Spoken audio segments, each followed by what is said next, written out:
Voice of America Washington کی Urdu service سے ہماری باقاعدہ نشریات کا آغاز ہوتا ہے۔ پہلے گھنٹے کے لیے میں ہوں آپ کا میزبان خالد حمید۔ جیسا کہ آپ دیکھ رہے ہیں فیس بک لائیو پر ہم آپ کے سامنے ہیں اور ویب سائٹ اور ریڈیو پر ہمارا یہ 1 گھنٹے کا نیوز شو جاری رہے گا، تو ہمارے ساتھ رہیے گا۔ آغاز کرتے ہیں پہلے آج کی اہم خبروں کی سرخیوں سے۔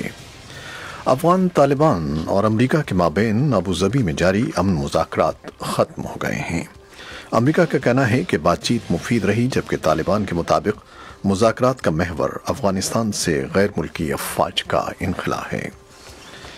پاکستان میں قانون نافذ کرنے والے ادارے FIA نے شمالی وزیرستان سے تعلق رکھنے والے 2 اراکین اسمبلی کا نام ایگزٹ کنٹرول لسٹ میں شامل کر دیا ہے، جس کے بعد پشتون تحفظ موومنٹ سے وابستہ یہ اراکین ملک سے باہر نہیں جا سکتے۔ اسلام آباد کی احتساب عدالت نے سابق وزیر اعظم نواز شریف کے خلاف العزیزیہ اور فلیگ شپ ریفرنسز کا فیصلہ محفوظ کر لیا ہے۔ دونوں ریفرنسز کا فیصلہ پیر 24 دسمبر کو سنایا جائے گا۔ بھارت کے زیر انتظام کشمیر میں بدھ کی رات سے صدر راج نافذ کیا جا رہا ہے، جس کے ساتھ ہی ریاست کے انتظامی، قانون سازی اور دوسرے امور پر نئی دہلی کو براہ راست کنٹرول حاصل ہو جائے گا۔ شام میں تشدد کی صورتحال پر نظر رکھنے والی برطانوی تنظیم سیرین آبزرویٹری فار ہیومن رائٹس نے شدت پسند تنظیم داعش پر شام میں گزشتہ 2 ماہ کے دوران 700 سے زائد قیدیوں کو موت کے گھاٹ اتارنے کا الزام عائد کیا ہے۔ واشنگٹن میں ایک وفاقی جج نے قومی سلامتی کے لیے صدر ڈونلڈ ٹرمپ کے ایک سابق مشیر مائیکل فلن کی سزا کو مؤخر کر دیا ہے، لیکن ان کے جرم کے بارے میں سخت الفاظ بھی استعمال کیے ہیں۔ امریکی سینٹ نے ملک کے موجودہ تعزیراتی قوانین میں اصلاحات کا بل منظور کر لیا ہے، اور امریکہ کے صدر ڈونلڈ ٹرمپ بظاہر اپنی اس دھمکی سے پیچھے ہٹ رہے ہیں کہ وہ اس ہفتے کے آخر میں کاروبار حکومت کو جزوی طور پر بند کر دیں گے۔ اور امریکی وفاقی تحویل میں گوئٹمالا کی ایک 7 سالہ لڑکی کی ہلاکت کے بعد امریکی قانون سازوں کا ایک وفد گوئٹمالا کی ان جگہوں کا دورہ کر رہا ہے جہاں یہ بچی زندہ حالت میں تھی، اور مطالبہ کر رہا ہے کہ امریکی سرحدی تحفظ کے ادارے کے سربراہ مستعفی ہو جائیں۔ یہ تھیں شہ سرخیاں، تفصیل کچھ دیر کے بعد۔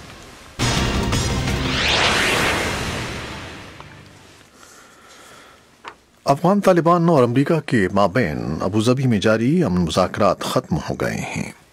امریکہ کا کہنا ہے کہ بات چیت مفید رہی، جبکہ طالبان کے مطابق مذاکرات کا محور افغانستان سے غیر ملکی افواج کا انخلا ہے۔ طالبان کا کہنا ہے کہ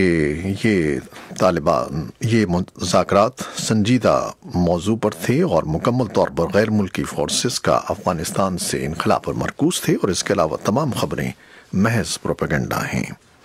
متحدہ عرب امارات کی میزبانی میں ہونے والے 3 روزہ طویل ترین مذاکرات بدھ کے روز اختتام پذیر ہوئے۔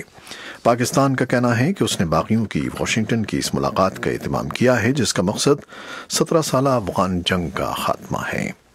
اس بارے میں ایک تفصیلی رپورٹ بھی ہمارے پاس ہے جو کچھ دیر میں آپ کے لیے پیش کریں گے۔ پاکستان میں قانون نافذ کرنے والے ادارے FIA نے شمالی وزیرستان سے تعلق رکھنے والے 2 اراکین اسمبلی کا نام ایگزٹ کنٹرول لسٹ میں شامل کر دیا ہے، جس کے بعد پشتون تحفظ موومنٹ سے وابستہ یہ اراکین ملک سے باہر نہیں جا سکتے۔ اسلام آباد کی احتساب عدالت نے سابق وزیر اعظم نواز شریف کے خلاف العزیزیہ اور فلیگ شپ ریفرنسز کا فیصلہ محفوظ کر لیا ہے۔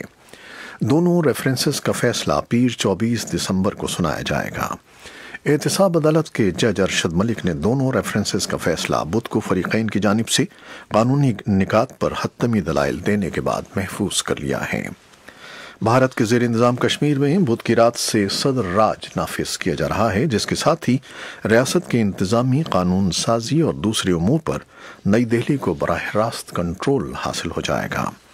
بھارت کی وفاقی حکومت نے ریاست میں صدر راج نافذ کرنے کی سفارش کی ہے، اور اب صدر رام ناتھ کووند کی طرف سے باضابطہ صدر راج نافذ کرنے کے نوٹیفیکیشن کا اجرا کسی بھی وقت متوقع ہے۔ صدر راج ریاست میں گورنر راج کے 6 ماہ مکمل ہونے پر نافذ کیا جا رہا ہے۔ شام میں تشدد کی صورتحال پر نظر رکھنے والی برطانوی تنظیم سیرین آبزرویٹری فار ہیومن رائٹس نے شدت پسند تنظیم داعش پر شام میں گزشتہ 2 ماہ کے دوران 700 سے زائد قیدیوں کو موت کے گھاٹ اتارنے کا الزام عائد کیا ہے۔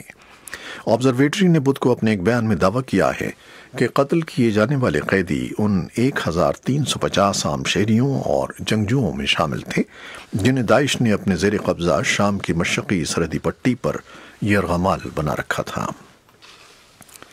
واشنگٹن میں ایک وفاقی جج نے قومی سلامتی کے لیے صدر ڈونلڈ ٹرمپ کے ایک سابق مشیر مائیکل فلن کی سزا کو مؤخر کر دیا ہے، لیکن ان کے جرم کے بارے میں سخت الفاظ بھی استعمال کیے ہیں۔ فلن نے گزشتہ برس روس سے متعلق ہونے والی ایک چھان بین کے دوران تفتیشکاروں سے غلط بیانی کا اعتراف کیا تھا۔ فلن کو اب مزید وقت دیا جا رہا ہے تاکہ وہ اس معاملے میں تعاون کریں۔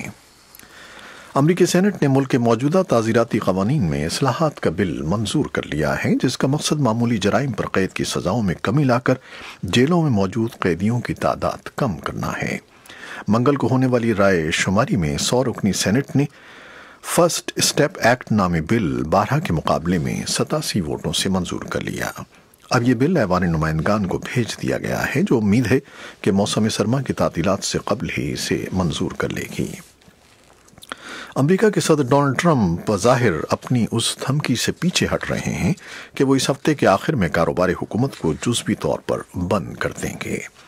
اسی اثنا میں وائٹ ہاؤس کا کہنا ہے کہ وہ ریپبلکن ڈیموکریٹس لیڈروں کے کسی متفقہ فیصلے کا منتظر رہے گا جبکہ کاروبار حکومت کو جزوی خاتمے کو روک سکے۔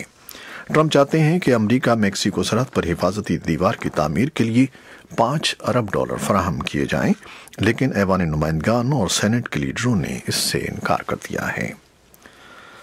امریکی وفاقی تحویل میں گوئٹمالا کی ایک تارک وطن 7 سالہ لڑکی کی ہلاکت کے بعد امریکی قانون سازوں کا ایک وفد گوئٹمالا کی ان جگہوں کا دورہ کر رہا ہے جہاں یہ بچی زندہ حالت میں تھی اور مطالبہ کر رہا ہے کہ امریکی سرحدی تحفظ کے ادارے کے سربراہ مستعفی ہو جائیں۔ عہدیداروں کا کہنا ہے کہ 7 سالہ جیکولین کال اس کے چند روز بعد ہلاک ہو گئی جب وہ اس کے باپ اور 161 دوسرے اراکین کے ساتھ اس مہینے کے شروع میں نیو میکسیکو کے ریگستان میں سرحدی پیٹرول افسروں نے اسے حراست میں رکھا تھا۔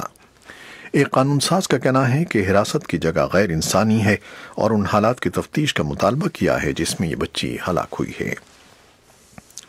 امریکی اخبار نیو یارک ٹائمز نے منگل کو دیر گئے خبر دی ہے کہ ہیکرز نے یورپی یونین کی پچھلے 3 سال کے سفارتی مواصلات کو ہیک کر لیا ہے اور ہزارہ حساس پیغامات کو چوری کر لیا ہے۔ رپورٹ میں کہا گیا ہے کہ اس خلاف ورزی کا علم سائبر سیکیورٹی کمپنی ایریا 1 کو ہوا، جس نے اخبار کو 1100 سے زیادہ مواصلاتی ترسیلات فراہم کی ہیں۔ اخبار کے مطابق چوری شدہ مواد یورپ کے ٹرمپ انتظامیہ کے بارے میں خدشات کو ظاہر کرتا ہے، جس میں یورپی یونین کے یہ احساسات بھی شامل ہیں کہ یورپی بلاک کی طرف ٹرمپ کے منفی رویے نے عدم تحفظ پیدا کیا ہے۔ امریکہ کے صدر ڈونلڈ ٹرمپ اپنے ایک ذاتی خیراتی ادارے کو بند کر رہے ہیں۔ اس سے پہلے نیو یارک کے اٹارنی جنرل نے ایک مقدمے میں ٹرمپ پر الزام لگایا ہے کہ انہوں نے سن 2016 کی صدارتی مہم اور کاروباری منفعات کو اپنے مفاد کے لیے استعمال کیا۔ نیو یارک کی اٹارنی جنرل باربرا انڈروڈ نے کہا ہے کہ فاؤنڈیشن نے ٹرمپ کے کاروبار اور سیاسی مفادات کے لیے ٹرمپ کے ذاتی چیک کی طرح کام کیا۔ اٹارنی جنرل کا کہنا تھا کہ فاؤنڈیشن کے اثاثے آئندہ 30 دن میں ان خیراتی اداروں میں تقسیم کر دیے جائیں گے جن کی چھان بین ان کا دفتر کرے گا۔ اور ذرائع ابلاغ کے مطابق انٹرنیشنل کرکٹ کونسل نے پاکستان کرکٹ بورڈ کو جرمانے کے طور پر بھارت کے کرکٹ بورڈ کو اس فیس کا 60% ادا کرنے کا حکم دیا ہے جو اس نے باہمی سیریز کے عدم انعقاد کے خلاف پاکستان کی جانب سے کی گئی قانونی کارروائی میں ادا کی تھی۔ پاکستان کو ICC پینل کا خرچ بھی ادا کرنا ہوگا۔